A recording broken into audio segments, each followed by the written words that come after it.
어느 날 뜻밖의 에핀의 부인에게서 사람이 왔다. 들어가자마자 나는 그녀의 눈과 태도에서 불안스런 기색을 볼 수 있었다. 좀처럼 표정이나 태도에 내색을 않는 그녀였으므로 그녀의 심상치 않은 태도는 그만큼 나를 몹시 놀라게 했다. 이제 저녁으로 갑시다 하고 그녀는 말했다. 가슴이 나빠요. 완전히 몸을 버려버려서 결국 모든 걸 내던지고 뚜롱생 선생에게로 징차를 받으러 가야만 하게 되었어요. 갑자기 그것도 나쁜 절기로 접어들려는 잠에 그런 결심을 한 것은 35시간 전에 헤어질 때만 해도 아무 말이 없었던 만큼 몹시 나를 놀라게 했다. 나는 누구를 같이 데리고 가느냐고 물었다. 그녀는 아들을 리낭 씨와 함께 데리고 갈 예정이라고 했다. 그리고는 지나는 말로 어떠세요, 곰 선생? 당신도 같이 가주시지 않겠어요?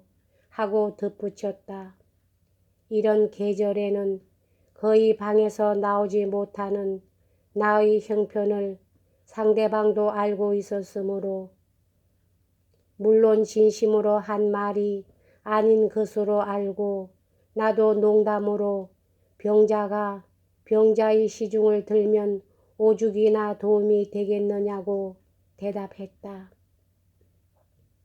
그녀도 진정으로 한 말이 아닌 듯 더 이상 말이 없었다.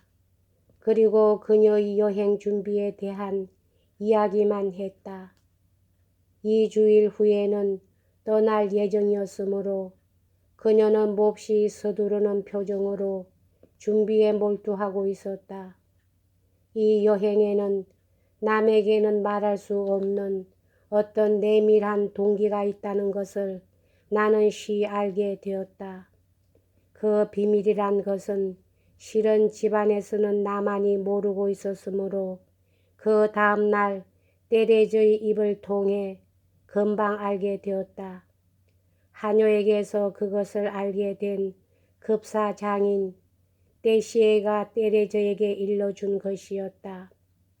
나는 이 비밀을 에핀의 부인에게서 들은 것이 아니었으므로 그것을 부인에게 지킬 의무는 없었지만 직접 들은 다른 많은 비밀과 너무도 밀접한 관계가 있었으므로 이것만을 떼어낼 수는 없었다.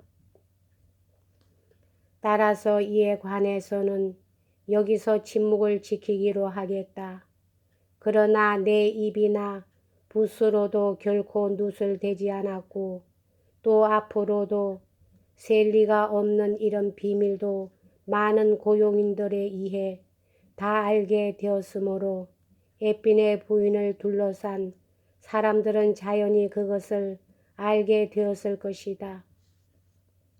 이 여행의 참 동기를 알아챈 나로서는 에핀의 부인이 동반자로 나를 끌어내려고 한 계획 가운데 적의 엄밀한 부추김이 있다고도 볼 수 있었다.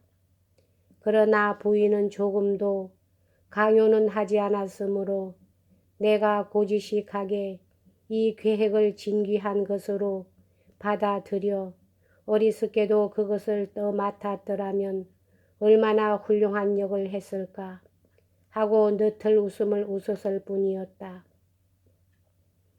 게다가 또 내가 거절함으로써 그녀는 덕을 보게 됐다.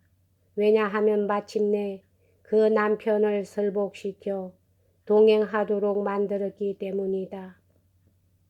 며칠 후에 나는 디드로에게서 다음에 실린 것과 같은 편지를 받았다.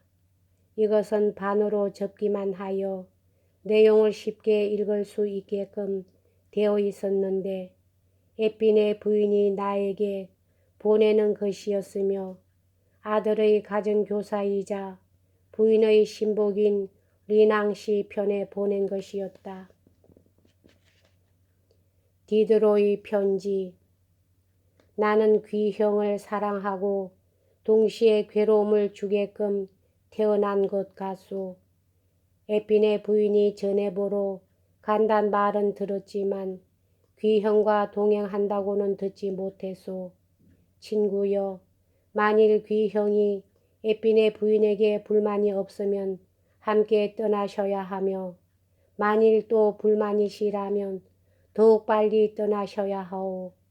귀형은 부인에게 과중한 은혜를 입고 계신 터이므로 지금이야말로 그 일부를 갚아 그 짐을 가볍게 할 기회입니다. 귀형이 감사의 뜻을 표할 기회가 귀형의 일생에 달리 또 있겠습니까? 부인은 전혀 낯선 고장에 갑자기 가는 데다 병중이니 위로와 기분 전환이 필요하리라 생각됩니다. 친구여, 겨울이라고 말씀하시겠지요.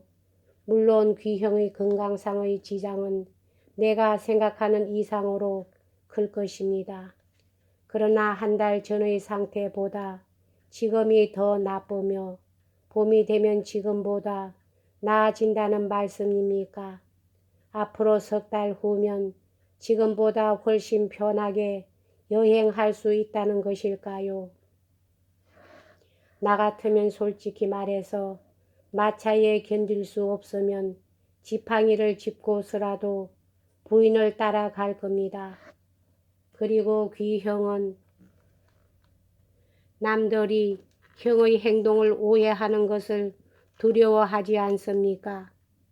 은혜를 모른다는 둥, 무언가 달리 비밀한 동기가 있다는 둥 하고 사람들은 형을 의심할 겁니다. 나는 물론 귀형이 뭘 하시든 자신을 위해 항상 양심의 보장을 받고 있다는 것은 잘 알고 있습니다. 그러나 그런 보장만으로 충분할까요?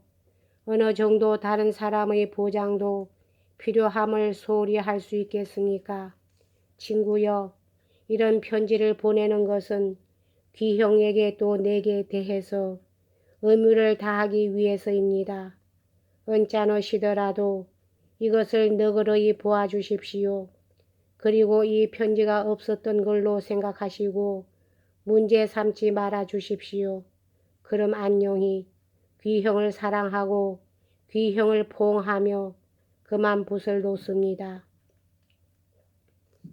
이 편지를 읽으며 나는 분노로 몸이 떨리고 눈이 침침해 끝까지 읽기도 힘들었지만 그래도 종류의 다른 모든 편지에 비해 이건 많은 짐짓 온건하고 부드럽고 정중한 말투로 쓴 디드로의 교활함을 지나쳐 보지는 않았다.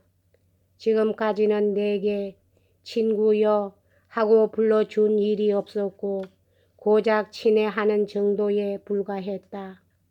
나는 이 편지가 내게로 들어온 그 경로를 쉽게 알 수 있었다. 급봉이며 체제며 배달 방식이 아주 서투른 예의 계획을 드러내고 있었다. 왜냐하면 우리들은 보통 우편이나 몽모랑씨의 속달편으로 편지 내왕을 하고 있었는데 디드로가 이번과 같은 방법을 택한 것은 처음이자 마지막이었으니 말이다. 분노가 다소 가라앉자 나는 다음과 같은 답장을 얼떨결에 쓴 다음 에핀의 부인에게 보여주려고 부랴부랴 라슈브레트로 달려갔다.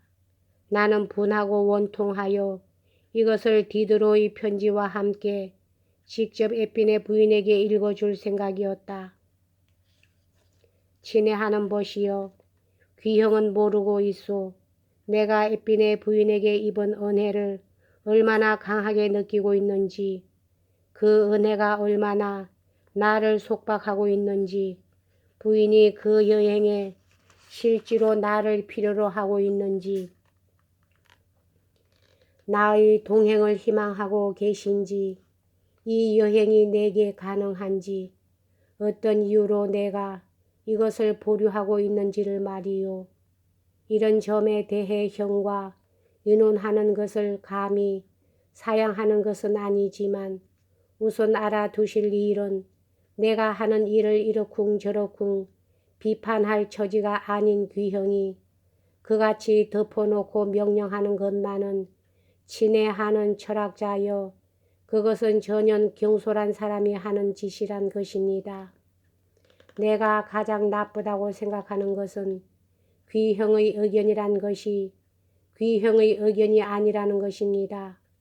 나는 귀형의 이름으로 제3자, 제4자에 의해 내가 좌우되는 것을 좋게 생각지 않을 뿐만 아니라 그런 식으로 어떤 경로를 거치는 것에선 당신의 솔직함과는 일치하지 않는 어떤 계략 같은 것이 있음을 찾아볼 수가 있습니다. 이런 방법은 귀형을 위해서나 나를 위해서나 앞으로는 그만두는 편이 좋을 줄로 압니다. 귀형은 남이 내 행동을 오해한다고 걱정하고 있는데 다른 녀석들이라면 또 모르겠지만 형 같은 마음을 가진 사람이 내 마음을 굳이 곡해 할 것으로는 믿지 않습니다. 다른 녀석들은 내가 그들에게 좀 더 보조만 맞춰준다면 아마 나를 보다 좋게 평해 줄 것입니다. 하느님이시여 그런 녀석들에게 칭찬받지 않게끔 저를 지켜주십시오. 악인들이 어떻게 나를 노리고 어떻게 나를 해석하든 루소는 그것을 무서워할 인간이 아니며 그것에 귀를 기울일 사람도 아닙니다. 편지가 마음에 거슬리면 불에 넣어버리고 다시는 문제 삼지 말라 하셨지만 귀형이 보낸 편지가 그렇게 간단히 잊혀질 것으로 생각하십니까? 친애하는 귀형이여, 귀형이 내게 권하신 병조리에서 내 생명과 건강을 헐값으로 보는 바와 같이 내게 주는 고통 속에 흘리는 눈물을 값싸게 보고 있소. 만일 이 점을 고쳐주신다면 형의 우정은 보다 유쾌한 것이 되고 그것에 대한 나의 불만도 더욱 줄어들 것입니다. 에핀의 부인방에 들어갔을 때 그림이 와 있는 것을 보고 마침 잘 됐다고 생각했다. 나는 나도 믿어지지 않는 대담성으로 크고 똑똑한 목소리로 2통의 편지를 2사람에게 읽어주고 마지막엔 이 대담성을 뒷받침하는 설명을 약간 덧붙였다. 평소에는 그렇게 겁 많던 사람이 의외에도 대담하게 나오므로 둘은 깜짝 놀라 한마디도 대답을 못했다. 나는 특히 이 거만한 사나이가 눈을 내리깔고 나의 붉고 튀는 시선을 감당 못하는 모습을 볼 수 있었다. 그러나 바로 이 순간 그는 마음속으로 나를 파멸시킬 것을 맹세하고 있었던 것이다. 그와 에핀의 부인은 헤어지기 전에 분명 이 문제를 상의한 것이 틀림없었다. 여기까지 하겠습니다.